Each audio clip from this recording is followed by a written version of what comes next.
कांग्रेस के देश विरोधी पंजे ने सैकड़ों बार देश के लोकतंत्र की हत्या की है। नेहरू काल से ही कांग्रेस लोकतंत्र के नाम पर देश को तोड़ने, बांटने और विभाजन की सोच पर टिकी रही है।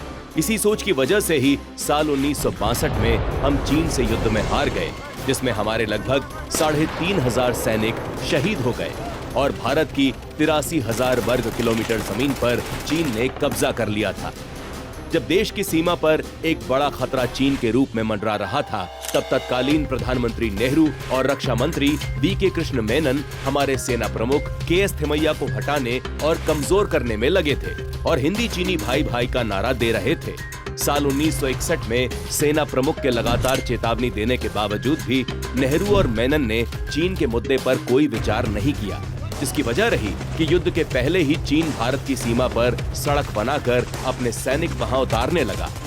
1962 में भारत और चीन का युद्ध रक्षा मंत्री मेनन और जनरल बी.एन. कॉल के नेतृत्व में हुआ, जिसमें मिली हार भारत के लिए आज भी एक जख्म बनकर रह गया। दरअसल ये हार उस वक्त हमारी सेना की नहीं, बल्कि हमारे राजनीतिक नेतृत्व की थी, क्योंकि शुरू से ही कांग्रेस की मानसिकता विकास की नहीं बल्कि विनाश की ही रही। तभी तो नेहरू ने भारत के उस अक्साई चिन्ह को एक बंजर और बेकार भूमि तक कहकर वहां विकास करने को बेकार बताया। चर्चा करना बेकार है, कोई सीमा विवाद है ही नहीं।